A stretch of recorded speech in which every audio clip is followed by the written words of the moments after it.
little... Okay, there we go. Hello, everyone. It's been quite some time, but we are back with Sun Salutations. Are we episode 9? 10? 10. Yeah. Episode 10. Understanding suicide. So we're going to talk... It's a super tough topic, but we're going to get through it somehow. How do we understand it will come later. Rather than... We like to talk about relevant things, I think, because rather than running from it, when you face it and try to understand it and maybe go through some things yourself and process and do all these things, it gets a little bit easier out there, I guess, as far as... Because there's going to be a lot of stuff happening, and there already is. So this is a tough topic, like we said, but we're going to get through it. Yeah. Hopefully we can. The one thing that I always say is we don't have any advice.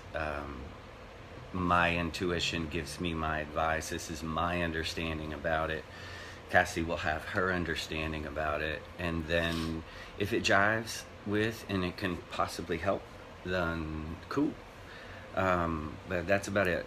Before we get into it, I'm going to cover 3 things, or a couple of things that when, first of all, we've had a lot of celebrity suicides. A lot of really badass people.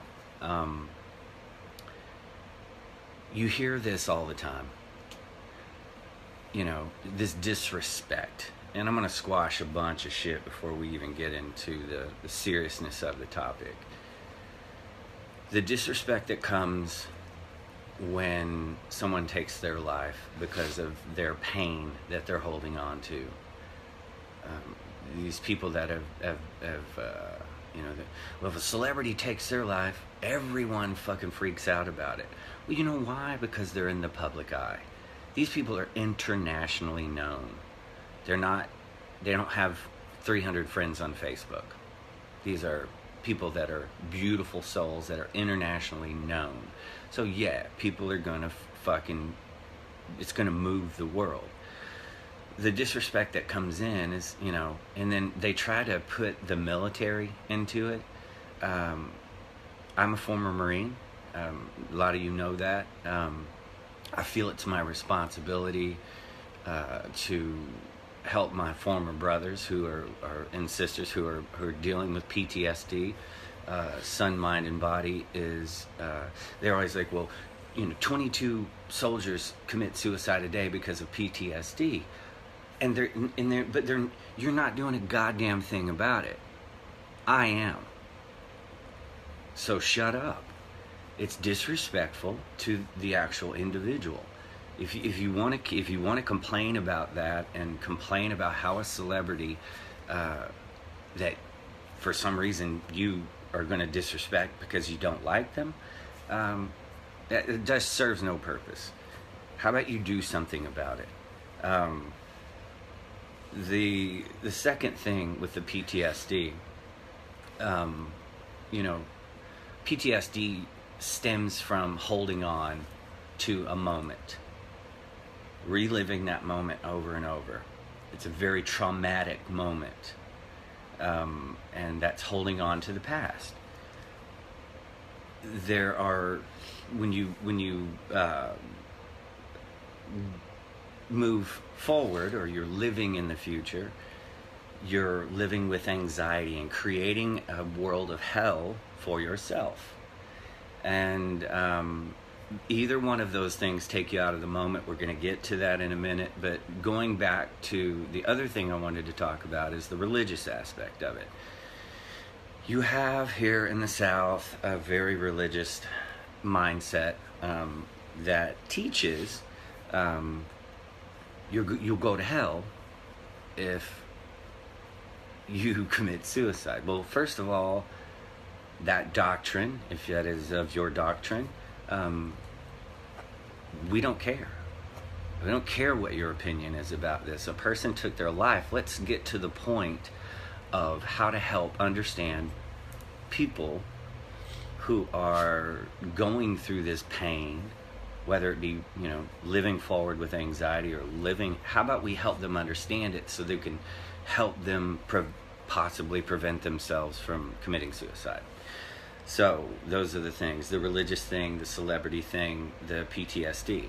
I've made it very clear. Sun, Mind, and Body. One of our things is we're going to be helping with former military, police. I've talked to a gentleman with the Dallas Police Department.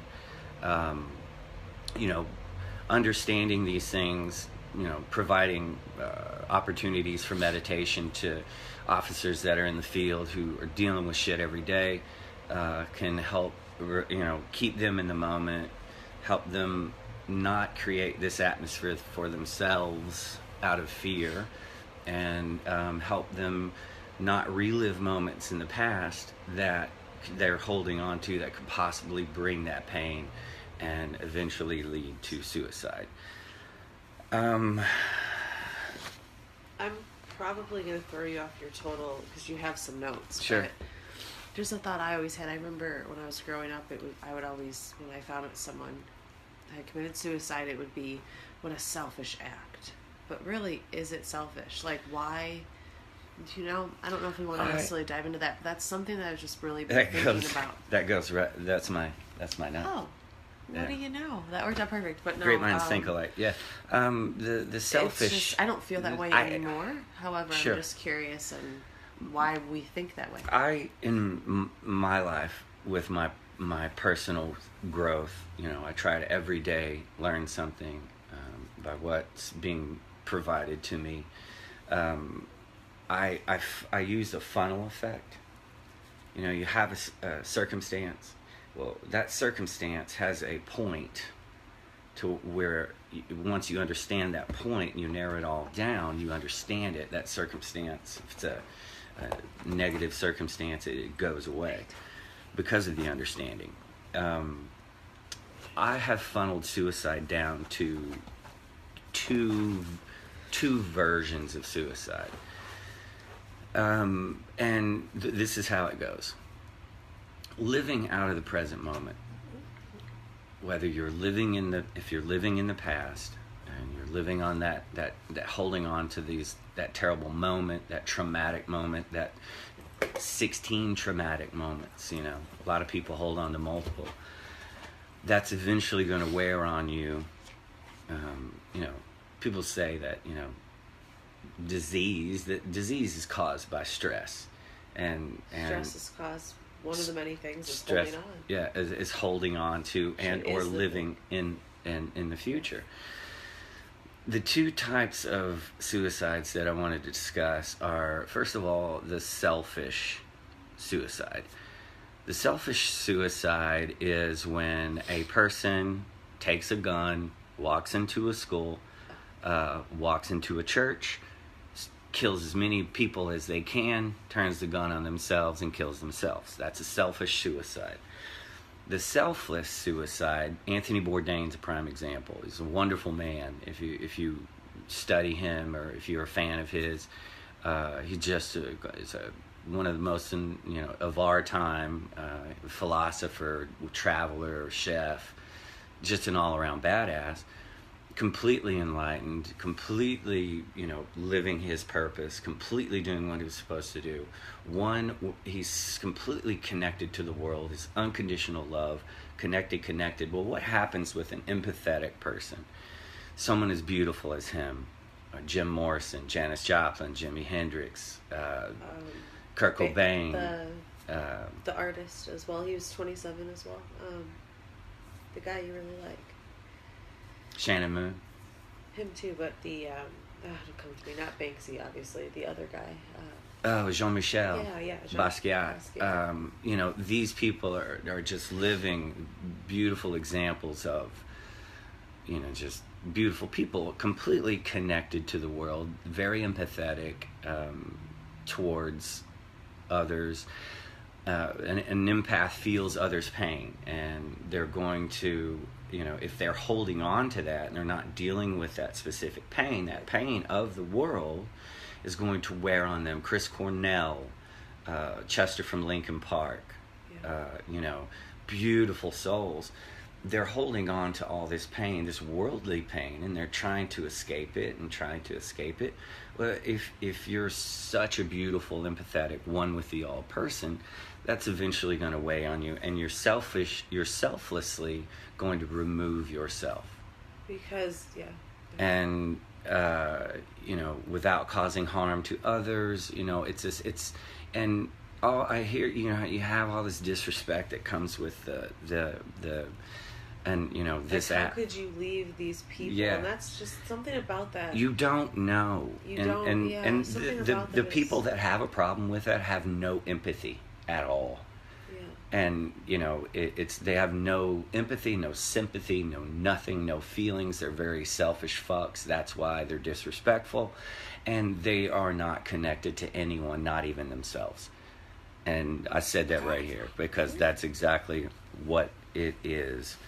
But again, the two types I see are the selfish, which you go into a school, go into a church, you blast everybody and kill yourself. You want to take others down with you. Yeah, because it's a very selfish fucking act. You're acting selfishly. And or you're a very beautiful, empathetic soul like all the people I just named, and you remove yourself from the world and transition to another something. And the prevention. We all, for me though, the whole idea there, just to add something to add. Sure. We all have free will. Sure. I used to get really upset when people would take their own life, and yes, it is an unfortunate event. However, just knowing that everyone has free will, and all you can do is be there for someone and be kind to someone, and I don't know, it's like, but we're about to talk about prevention and everything, but yeah,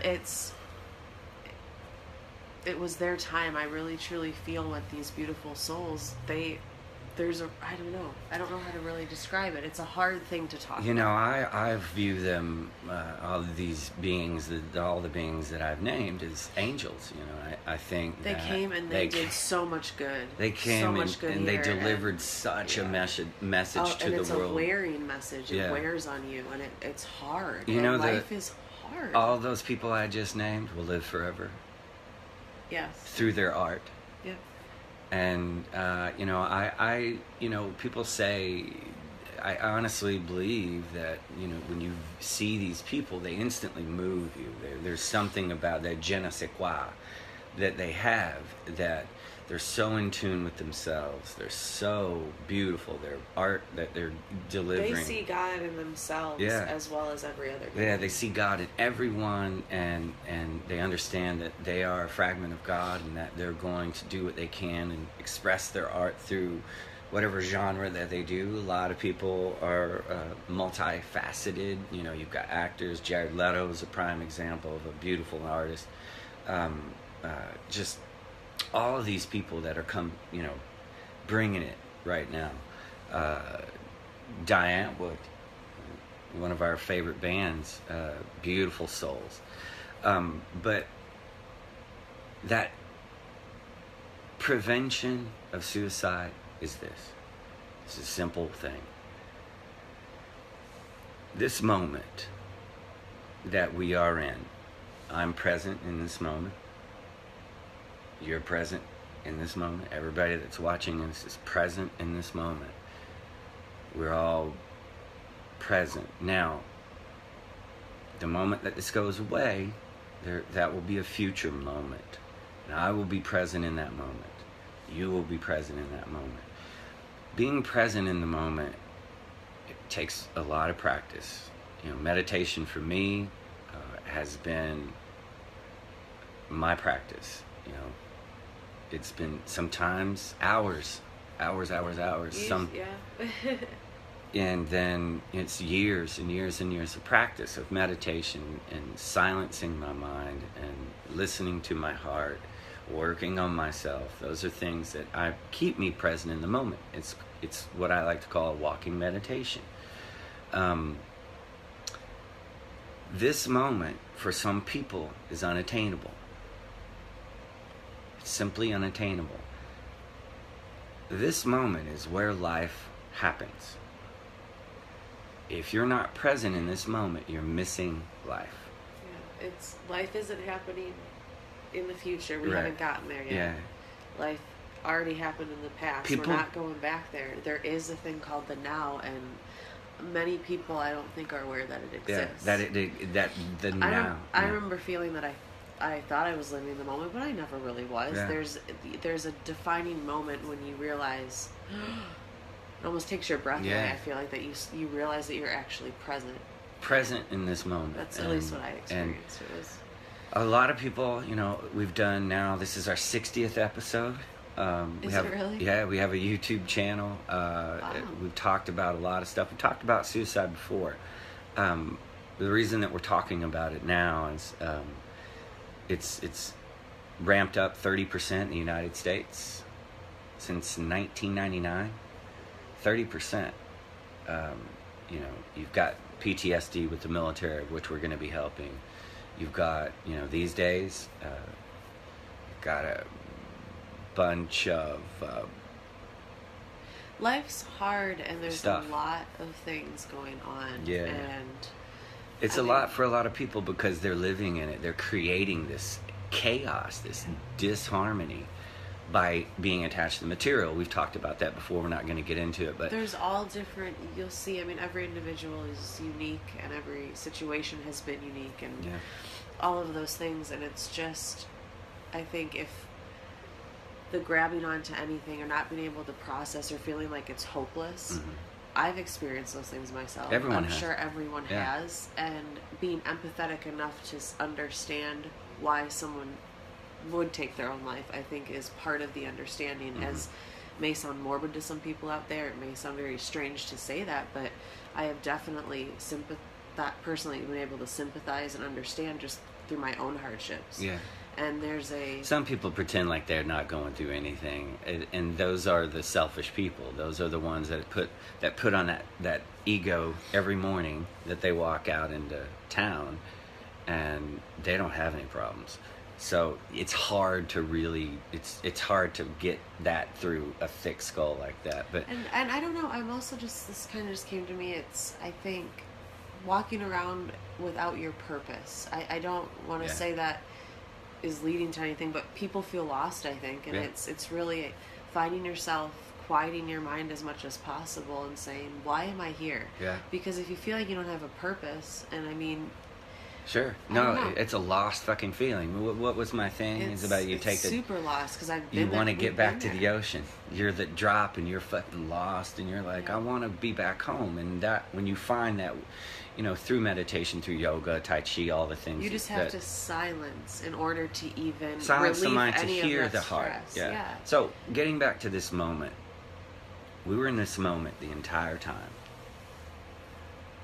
If I allow myself, we talked about this before.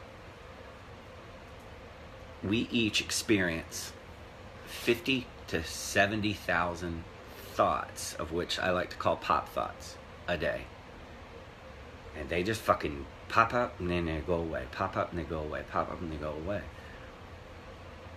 A lot of folks grab on to those thoughts.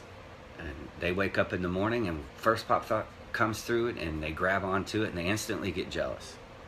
And then the next one comes as they're getting up to go to the bathroom to pee, and they grab onto that one, instantly causes anxiety because they've got something to do at work that morning. On the way to the bathroom, they drop their phone. It cracks. They instantly grab onto that and get angry. Yeah. Before they've made it to the bathroom, they are out of the moment. 3 things. It's because they're grabbing onto these pop thoughts because their mind rules their life, and they don't know that the heart's trying to lead it, but they're all up here, and they are completely out of the now, and they live their entire life that way. And as you continue to do that, it gets progressively worse and worse and worse and worse. I talked about bipolar the other day. I was diagnosed bipolar as a young man, put on medications, like, this is bullshit. And I'm an advocate of, helping understand that the bipolar is life. Is life. It's existence. Existence is bipolar. Feeling it. But the thing of it is, and I wrote a quote about that the other day. This involves that. When you start showing signs of bipolar, what is bipolar? You go from episode. All that definition says. Go ahead. Is you go from wild swings of anxiety to depression. Well, this is why. You're not living in this present moment, and you're not grateful. You're not practicing to try to even do it. You don't even want to do it. Effort. It doesn't just happen. You are causing yourself by these thoughts coming through, grabbing onto them, and or you've done something shady, and you can see that in the public eye today, and you're creating this anxiety because you know what's coming, and you're going to have to eventually face it, and whatever. And or you've done something, you've felt something in the past that you're holding on to, and it fucking hurt you, and you don't know how to let it go because you don't want to face it because it's scary. And those are where your mood swings occur. That's why the only reason that the pharmaceutical industry created a cool name called bipolar is because they know what the fuck's going on, but they can sell you pills. That's why it's the biggest drug dealers in the world. You're still running from the issue. There's no cure. The pill doesn't cure any of it. Pill's a fucking numbing agent. It's to continue the cycle. It'll never go away because you're running away from those feelings. Yeah. To truly face sadness and realize that you can be alive on the other side of sadness, be alive on the other side of anger, of anxiety, of depression, everything. And it all stems from this moment. If you can grasp now, this is what I like to help when I'm talking with people or to people or whatever. The moment you start feeling depression, instantly recognize you've now grabbed onto either a thought or whatever, or something that you've never let go of, and it's surfacing. If you're depressed, you're holding on to something, or you've grabbed onto one of those 50 to 70,000 thoughts that are flowing through your head, and it's drug you back to the past. The simplest way, when I was practicing myself, I would say these words: now. When I caught myself going forward and experiencing anxiety, I would go, Chris, now. I'd either say it out loud and or I would say it to myself if I was in a crowded room. And that brings you back to the moment. And as you start to become aware of this, you're going to laugh at yourself because you're like, God damn it, I've never lived in the moment. Yeah. I've never lived in the moment. World. It's a brand, and we call it the Land of Is. We have an episode of that in one of the Sunday Chronicles on our YouTube channel. But I can't begin to. I'm so grateful that I've learned it. I express gratitude for it, and I say it all the time. I'm so grateful that I've understood the moment. And it's taken a lot of fucking practice, and it's tough to get to now. And I found that, and it's a constant work. Mm-hmm. It's life work. It's self work. It's a constant effort that I have to put forth because you kind of slip back. All of a sudden, I get a little anxious, or I don't even really realize it is anxiety because it's been a long time since I felt it. But all of a sudden, I'm like, something's off. Yeah, something's not out of out of harmony. Yeah, and we like to say, you're either in harmony in the now, in the present moment, expressing gratitude, thankful for what's going on, listening to your heart, mind silenced, trying to live your purpose in some way, trying to and which is following your heart. And this is another thing. It ain't fucking. It's not like you enter into this magic world where everything is fucking. Unicorns and you still experience life, but you can handle it. You can processing anything gets a little bit easier. Life's still a bitch. You don't go through a fucking thing and then all of a sudden you see me right now? You yeah. can hear how congested I am. Life is a bitch. Now life's still a bitch, but you can handle it. And but anyways. But it's really just I think out of everything you said, what really jumped out at me tonight was, if you've done something shady, just be a good fucking person, and it makes the process of living in the moment a lot easier. You're not. It takes away. You're just living, and you're just the natural state of being. To me, is kindness. It's a natural respect and love for everything, for everything and everyone. But it's a tough thing. Really... It's a tough thing to do, you know. And I always say this, you know, we've done 60 episodes now, and you gotta want to fucking do this. You gotta want it. You got to look in the mirror, and you gotta say, you gotta look in the mirror, look yours. I'm starting with the man in the mirror, Michael Jackson, and one of the most empathetic human beings on this planet. And you know, you gotta want it, and if you want it, all you gotta do is say it, and the universe will be like, "What?" You put it out there with your greatest intention, and she will come down and provide you with. When you ask for... And it's not just... It's that movie, that Evan Almighty movie, I think. It's... one of the greatest movies of all time. When you want your family to be closer, for example, together. Yeah. All of a sudden, are you just magically together? Does God give you it's that? Like, no. God gives you a situation to bring your family closer together. Yeah. It's these situations. And it'll be tough. Things are going to be tough. It'll be tough. Usually... But it's like you ask for it. If you ask for strength, if you truly want it, you're going to be given examples that make you strong, and those are going to be tough. And if you ask for, you know, whatever you ask for, that's what they say. Be careful for what you ask for. But it can also wear on you to the point of breaking you beyond, and that's what we started this conversation off with. And enlightenment's a dark process. Making your darkness conscious is a motherfucker, and you know, a lot of people aren't ready for that. And this is the deal: you got to respect that. Well, so what do you think as far as just kind of something to end on? You talked about, because everyone right now is like, call this hotline, be there for people, do that. What we talked about prevention, but did we really say, wait, what is? I think we just need to go over that again. What is? Practice the moment. I think for me, because we can't. Yeah, people can be there for people, but I can't fucking do it for you. But you can't. Yeah. You can't stop someone from making that decision. You know what you can? You can be kind. But you can be kind. You and can show be, love. Yeah. And not because you want a fucking reward for it. Do it without anybody knowing. Yeah. You know? And in turn, you're living more in the moment because there's only joy and love there. Yeah, well, you're going to learn something. But through there's that. still going to be a lot of shit coming on, like raining down on you that whole time. However, you process it faster and faster. Yeah.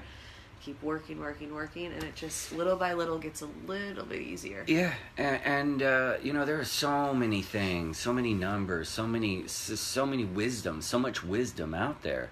Yeah. I always say this: if you ask genuinely, and you're vibrating at that, I want help. Help will be provided. You're only given what you can handle. And if you're down and you're depressed and you're not gonna, unless you're creating it. You know, I always say this: you're causing your suffering. I always, one of my favorite things to say is this: if you're suffering and you're seeking outwardly through drugs, alcohol, whatever, to mask that and seeking joy and happiness outwardly,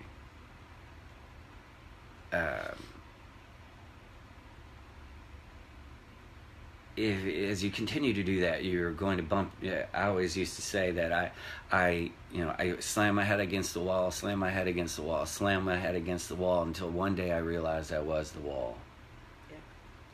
So, going within, I started to understand that. But all this external stuff is just blocking you from your within and from finding actually peace. Figuring it out. And I had a point and I forgot it.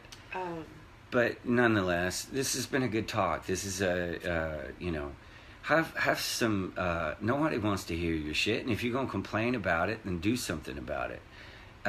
It blows my mind. People the disrespect and the hate that come from motherfuckers that ain't doing shit.